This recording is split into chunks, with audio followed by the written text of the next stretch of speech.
বাবা গ কেউ ব্যাখ্যালি হবেন না রে বন্ধু। আমার সাথে আমার থেকে যারা বয়সে বড় আছেন তাদের প্রতি আমি শ্রদ্ধা রেখে বলতেছি, যারা আমার থেকে ছোট আছেন গ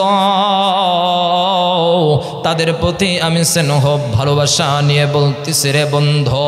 ও বন্ধুগণ, আমার পক্ষ থেকে আমি ভালোবাসা নিয়ে বলতেছি রে বাবা। মা বোন গ ব্যাখ্যালি হবেন না, আলোচনার মূল পয়েন্টটা হারিয়ে ফেলবেন না রে বন্ধু।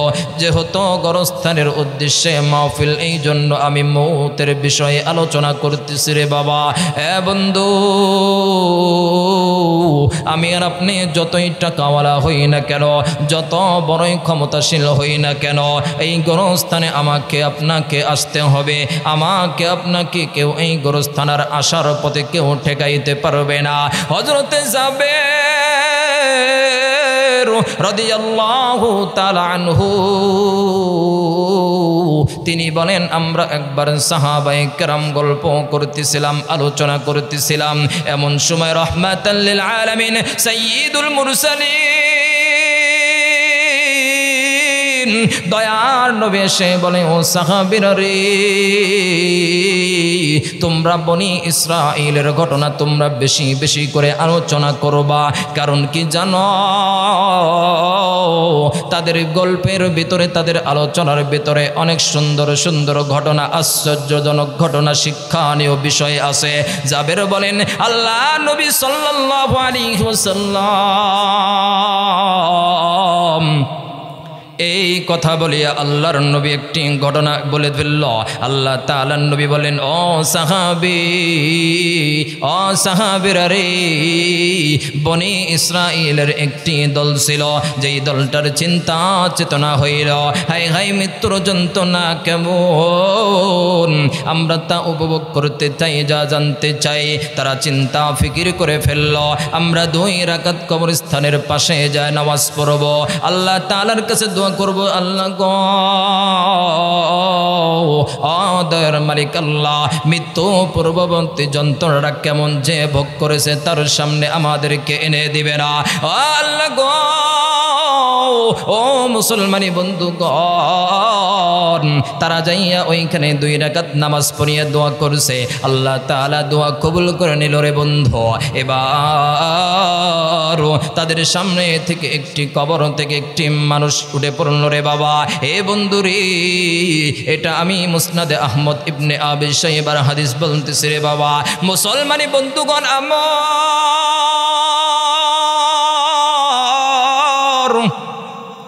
হযরতে জাবের রাদিয়াল্লাহু তাআলা আনহু বলেন, সরকারে দো আলম নবী মুহাম্মদুর রাসূলুল্লাহ বলেন, তাদের সামনে থেকে একটি মানুষ উঠে পড়ল। এবার এই কবরের ব্যক্তি জাগ দিয়ে বলে, ভাই আমার,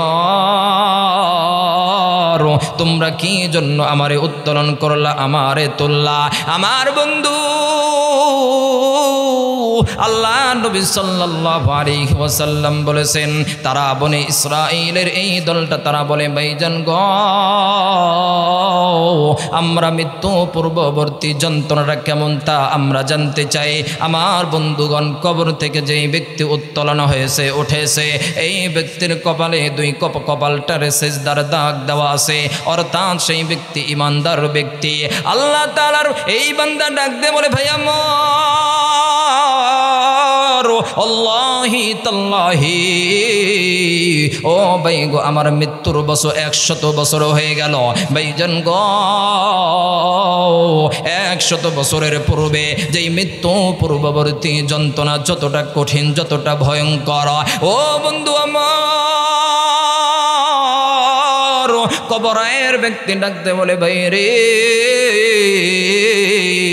ওই মৃত্যু পূর্ববর্তী যন্ত্রণাটা আমার এখনো উপলব্ধি করতেছি, এখনো আমার খুব ভয় হয়। ও ভাই, আমি তোমার কাছে জানতে চাই গো ভাই, তুমি একটু মালিকের কাছে দোয়া করবা, আমার যেন দ্বিতীয়বার আর যেন মৃত্যু না দেয়, আমি কবরে যেমন ছিলাম আমি যেন তেমনটাই থাকতে পারি। মুসলমানি বন্ধুগণ, আমার এই মৃত্যু পূর্ব যন্ত্রণা থেকে আমি আর আপনি কেউ রেহাই পাবো না রে বাবা। এ বন্ধু, আমার আপনার কত আত্মীয় স্বজন দেখা যায়, আমি আর আপনি লক্ষ্য করলে দেখা যায় আমার আপনার মৃত্যুর পূর্বে যন্ত্রণা কোনো আত্মীয় স্বজনের প্রিয় মানুষের হইতেছে রে বন্ধু। এ বাবগো, সাধারণ মানুষের ভিতরে আল্লাহ তাআলার নবী এবং আল্লাহ তাআলার পরে যেই শ্রেষ্ঠ মানুষ, শ্রেষ্ঠ ব্যক্তিত্ব মানুষ, সবচাইতে শ্রেষ্ঠ মানুষ হযরতে আবু বকর, মুসান্নাদে আহমদ ইবনে আবি শাইবা এবং আরিদুজ্জামান, এই তিনটি কিতাবের মধ্যে এই হাদিসটা উল্লেখ এসেছে। হযরতে আবু বকর বিন হাফস বিন উমর রাদিয়াল্লাহু তাআলা আনহু বলেন, মানুষের যেমন মৃত্যু পূর্ববর্তী যন্ত্রণা হয় তেমনটা যন্ত্রণা হযরতে আবু বকরের হইতেছিল। হযরতে আবু বকর রাদিয়াল্লাহু তাআলা আনহু মৃত্যু পূর্ববর্তী যন্ত্রণা ভোগ করতেছে। তার কন্যা আম্মা জান আয়েশা সিদ্দিকা রাদিয়াল্লাহু তাআলা আনহা আবু বকর রাদিয়াল্লাহু তাআলা আনহুর নিকটে বসে আছে। আবু বকর বাবার এই কষ্ট দেখিয়া মেয়ে আর সহ্য করতে পারল না, তিনি একটি কবিতা আবদ্ধ করতেছে, তাই গোত্রের হাতেম তাইয়ের কবিতা। এই কবিতার সে বলতেছে, বাবা গো, এই মৃত্যু পূর্ববর্তী যন্ত্রণা থেকে কেউ রেহাই পাবে না, তাকে কিছু না কিছু উপলব্ধি করতেই হবে, সে যেই হোক না কেন। হযরতে আবু বকর রাদিয়াল্লাহু তাআলা আনহু তার মেয়ে আয়েশাকে ডাক দিয়ে বলেন, শরী, ও আয়েশা, শুনে রাখো, শুনে রাখো, ওই হাতেম তাইয়ের লেখা কবিতা আমাকে তোমার বলতে হবে না। আল্লাহ তাআলা কুরআনুল কারীমে বলে দিয়েছেন, এই মৃত্যু পূর্ববর্তী যন্ত্রণা থেকে কেউ রেহাই পাবে না। মুসলমানি বন্ধুগণ আমার, এটা তো সাধারণ মানুষের ভিতরে বাপরে একটা মানুষের কথা গেল, শ্রেষ্ঠ মানুষের কথা গেল, তামাম মাখলুকের ভিতরে, সমস্ত সৃষ্টির ভিতরে আল্লাহর পরে যেই ব্যক্তির দামটা হলো বেশি, সেই হলো নবী মুহাম্মদুর রাসূলুল্লাহ। বুখারী শরীফের হাদিস রে বন্ধু, হযরতে আম্মা জান আয়েশা সিদ্দিকা রাদিয়াল্লাহু তাআলা আনহা বলেন, ও দুনিয়ার মানুষ, আল্লাহ রাব্বুল আলামিন, আল্লাহ রাব্বুল আলামিনের পক্ষ থেকে আমি আয়েশার যে নিয়ামতটা দিয়েছেন তার ভিতর থেকে সবচেয়ে বড় নিয়ামত হলো নবী মুহাম্মদুর রাসূলুল্লাহ দুনিয়ার আর কোথাও মারা যায় না, দুনিয়ার আর কোথাও স্থানে তিনি ইন্তেকাল করেন নাই রে। ও দুনিয়ার মানুষ শুনে রাখো, নবী মুহাম্মদুর রাসূলুল্লাহ আমি আয়েশার ঘরে ইন্তেকাল করেছে। ও দুনিয়ার মানুষ, দুই নম্বর নিয়ামত হলো আল্লাহ তাআলার নবী যেদিন মারা যায়, অন্য কোনো বিবির ভাগের দিন ছিল না, আমি আয়েশারই ভাগের দিন ছিল। ও দুনিয়ার মানুষ জেনে রাখো, যেদিন নবী মুহাম্মদুর রাসূলুল্লাহ মারা যায়, ওই দিনটা আমি আয়েশার বুকের উপরে নবী মুহাম্মদুর রাসূলুল্লাহ শুয়েছিলেন। ও দুনিয়ার মানুষ শুনে রাখো, আল্লাহ তাআলার নবী মুহাম্মদুর রাসূলুল্লাহ যেই সময় ইন্তেকাল করেন, আমি আয়েশা একদম নিকটবর্তী ছিলাম রে বাবা। বন্ধুরে, আম্মা জান আয়েশা রাদিয়াল্লাহু তাআলা আনহা বলেন, আমি দয়ার নবী মুহাম্মদুর রাসূলুল্লাহর মৃত্যুর যন্ত্রণা অনেক হইতেছিল। আম্মা জান আয়েশা বলেন, ও দুনিয়ার মানুষ শুনে নাও, নবী মুহাম্মদুর রাসূলুল্লাহর সামনে একটি ঠান্ডা পানির গাবলা ছিল, ওই গাবলার পানি থেকে নবী মুহাম্মদুর রাসূলুল্লাহ তার চেহারা মোবারক পানি দিয়ে ভিজাইতেছে। আম্মা জান আয়েশা বলেন, ও দুনিয়ার মানুষ, নবী মুহাম্মদুর রাসূলুল্লাহ কষ্টের কারণে আবার নবীর চেহারা আবার শুকিয়ে যাইতেছে রে বন্ধু। এ বাবা গো, ওই সময় নবী মুহাম্মদুর রাসূলুল্লাহর জবান দিয়ে দুইটি কথা বের হতেছিল। এক নম্বর হলো লা ইলাহা ইল্লাল্লাহ, দ্বিতীয় নম্বর হলো এই শরীর, এই মৃত্যু পূর্ববর্তী যন্ত্রণা থেকে কেউ রেহাই পাইবে না, কাউকে কিছু না কিছু তারে পাইতেই হবে। হযরতে মা ফাতেমা রাদিয়াল্লাহু তাআলা আনহা বাপ জানে এরকম মৃত্যুর যন্ত্রণা দেখিয়া আম্মা জান হযরতে মা ফাতেমা ডাক দিয়ে বলে, আল্লাহ তাআলাকে ডাক দিয়ে বলে, আল্লাহ গো, সারা জীবন আমার বাবা কষ্ট করেই গেল, সারাটা জীবন আমার বাবার কষ্ট হইল, এখনো কি আমার বাবার আজকের দিনেও কষ্ট কইতে হবে? মা ফাতেমার এই কথা শুনিয়া নবী মুহাম্মদুর রাসূলুল্লাহ ডাক দিয়ে বলে, মারে, তোমার বাবার আজকের দিনটাই হলো কষ্টের শেষ দিন, তোমার বাবার আর কোনো কষ্টের দিন আসবে না। সুবহানাল্লাহ।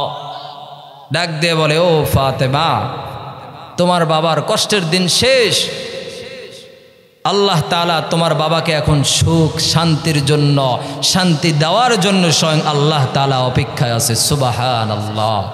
এই জন্য বাপ, মৃত্যুর যন্ত্রণা আমাকে আপনাকে পাইতেই হবে, মৃত্যু নামক সফরটা আমাকে আপনাকে করতেই হবে।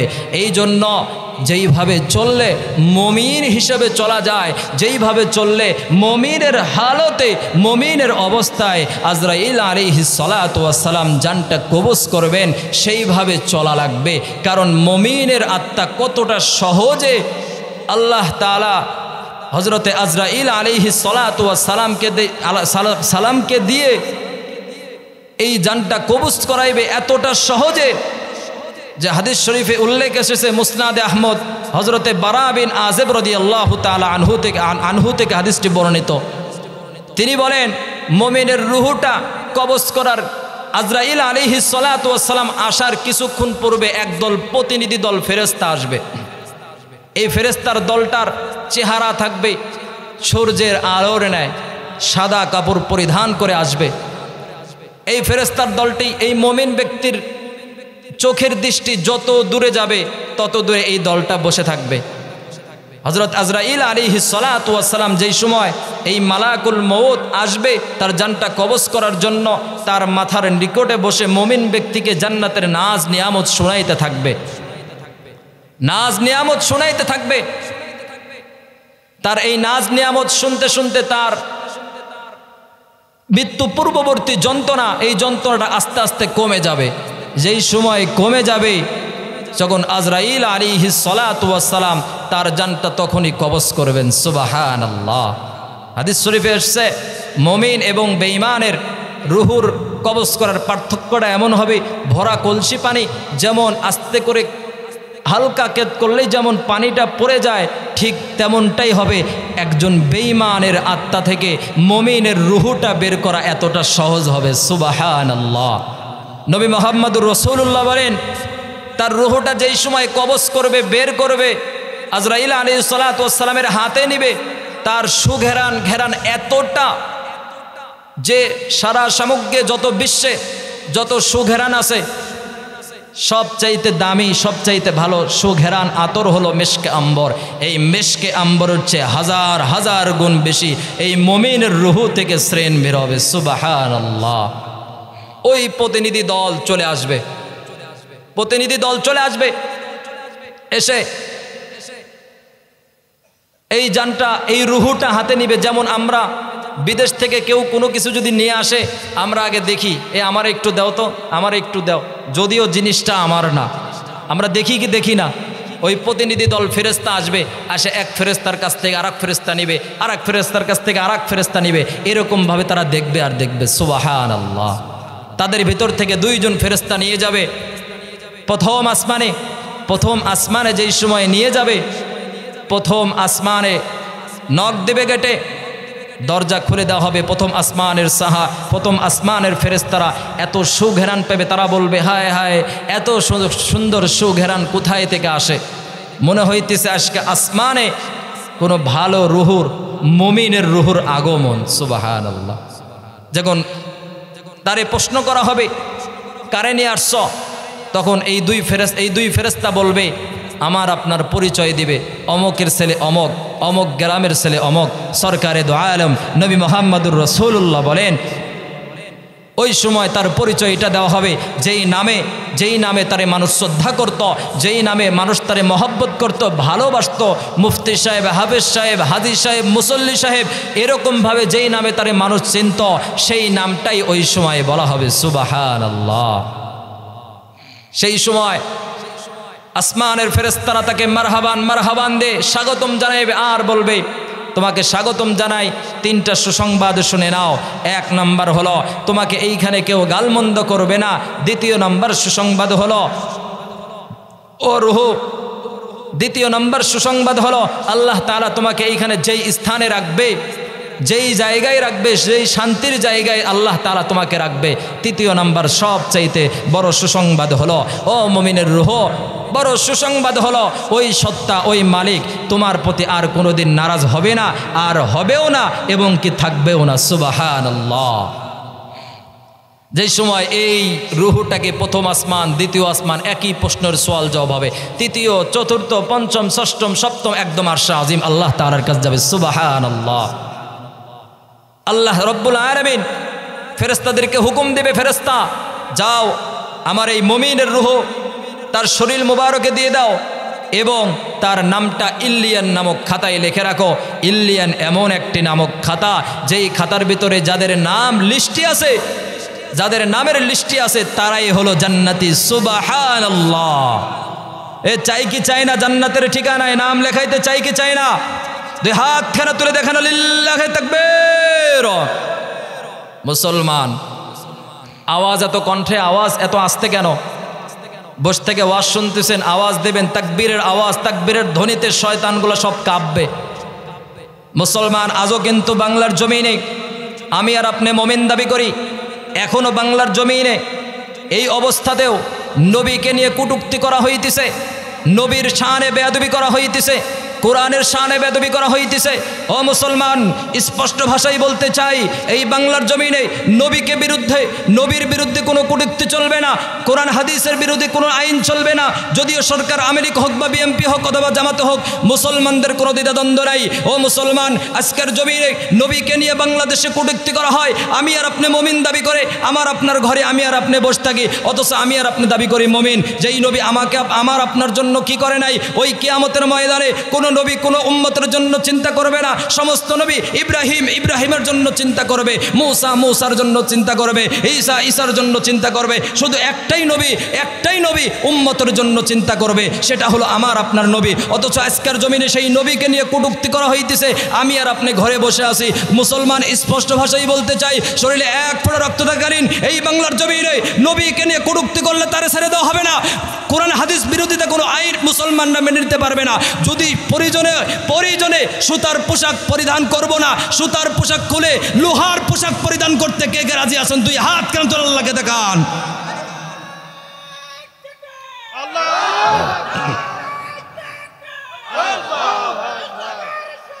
মুমিনের রূহটা এতটা সহজে কবজ করা হবে, বেঈমানের রূহ, মুনাফিকের রূহটা কেমনে কবজ করা হবে? মুসলমান, এই হাদিসের শেষ ভাগে বারা বিন আযিব রাদিয়াল্লাহু তাআলা আনহু তিনি এই হাদিসের শেষ ভাগে বেঈমানের মুনাফিকের রূহের কবজ করার বর্ণনা দিয়েছেন। আমি শুধু এতটুক বর্ণনা দেই, আমি আপনাদের কাছ থেকে বিদায় নেব, আপনাদের প্রধান মেহমান চলে আসবে ইনশাআল্লাহ। মুসলমানি বন্ধুগণ আমার, কেউ কোনো দিকে নজর দিবেন না রে বাবা, দিলটা একটু নরম করে দিবেন। দেখের দুইটা ফোঁটা চোখের পানি দেখেন বের করতে পারেন কিনা রে বন্ধু? এই দুইটা ফোঁটা চোখের পানির কারণেই আল্লাহ তাআলা আপনাকে মাফ করে দিতে পারেন, ক্ষমা করে দিতে পারেন। বাপজান গো, এই বেঈমানের রূহ কবজ করার পূর্বে আল্লাহ তাআলা এক দল প্রতিনিধি দল ফেরেশতাকে দিয়ে পাঠাইবে। এই প্রতিনিধি দলের ফেরেশতা বসে থাকবে, তার দৃষ্টি সীমা যত দূরে যায় তত দূরে বসে থাকবে। এরপর মালাকুল মউত তার কাছে আসিয়া জাহান্নামের আলোচনা করবে। সে জাহান্নামের আলোচনা শুনিয়া সে ভয়ে থরথর করে কাঁপবে এবং তার রূহটা তার দেহের ভিতরে ছুটাছুটি করবে, দৌড়াদৌড়ি করবে। আজরাইল আলাইহিস সালাতু ওয়াসসালাম তার রূহটা এমনভাবে টেন মেরে বের করবে। সরকারে দো আলম নবী মুহাম্মদুর রাসূলুল্লাহ বলেন, কোনো যদি শরীরের ভিতরে যদি কোনো গরম শিক যদি ঢুকিয়ে দেওয়া হয় আর তারপরে যদি তাকে যদি টেনে হেসড়ে বের করা হয়, ও মুসলমানি বন্ধুগণ আমার, ওইখানে কোনো পশম থাকবে না। নবী মুহাম্মদুর রাসূলুল্লাহ বলেন, আজরাইল ওই সময় যেইভাবে জানটা কবজ করবে রে বাবা, ওই রুহুর সাথে নারী ভুরি রক যা থাকবে সব ছিন্ন বিচ্ছিন্ন হয়ে যাবে। নাউজুবিল্লাহ। যেই সময় আজরাইল এই জানটা কবজ করবে, নবী মুহাম্মদুর রাসূলুল্লাহ বলেন, তার রূহ থেকে এত ঘেরান, এত ঘেরান বের হবে, দুর্গন্ধ বের হবে। হাদিস বর্ণনাকারী বারা বিন আযিব রাদিয়াল্লাহু তাআলা আনহু বলেন, নবী করিম এই হাদিসটা বর্ণনা করার সময় তার কাছে একটি রুমাল ছিল, রুমালটা দিয়ে নাকটা চেপে ধরল। এ মুসলমানি বন্ধু আমার, এ উলুপুরবাসী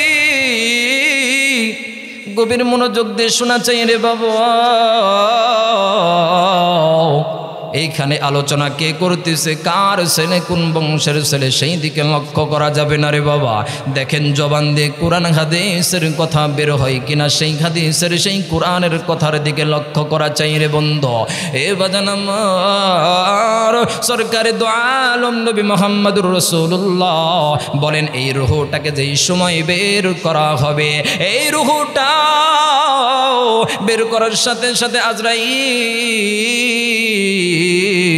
তারা হাতে রাখবে না, ওই প্রতিনিধি দল ফেরেশতা চলে আসবে, এসে তার রূহটা নিয়ে আসমানে চলে যাবে। আসমানে যাইয়া ওই একই তারে আসমানে তুলবে না।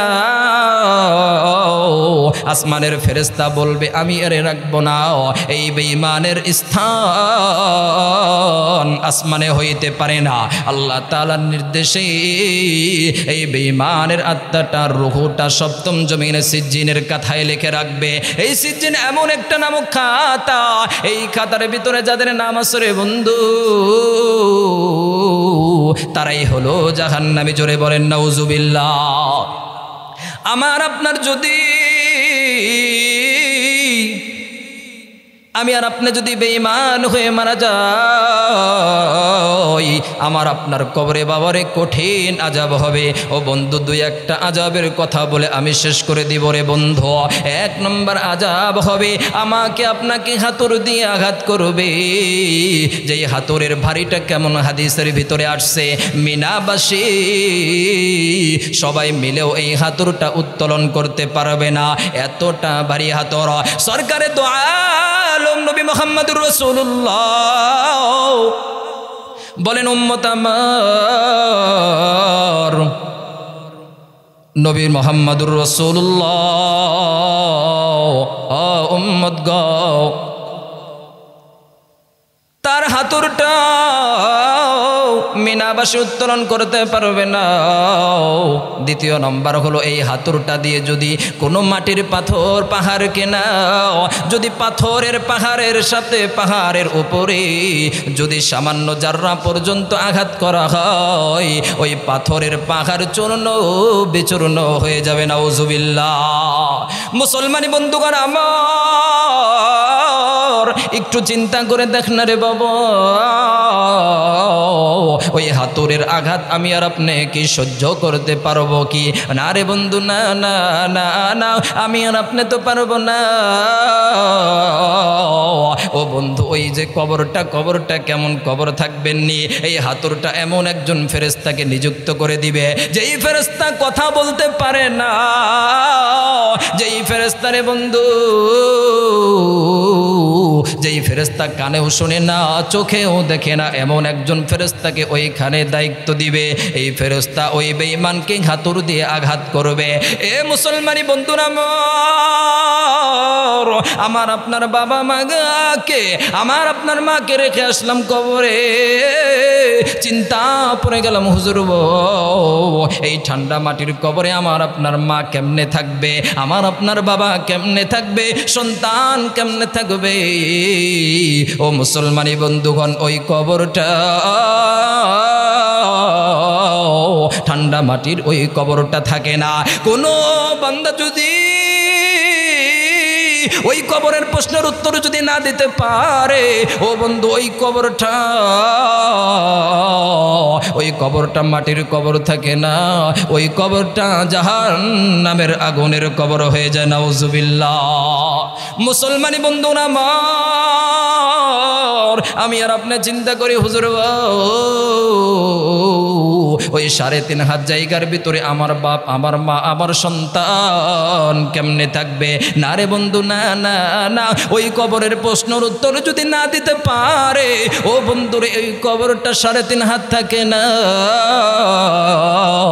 হাদিসের মধ্যে উল্লেখ এসেছে, ওই কবরটার মাটি এমন জোরে আল্লাহ তাআলার নির্দেশে চাপ মারবে রে,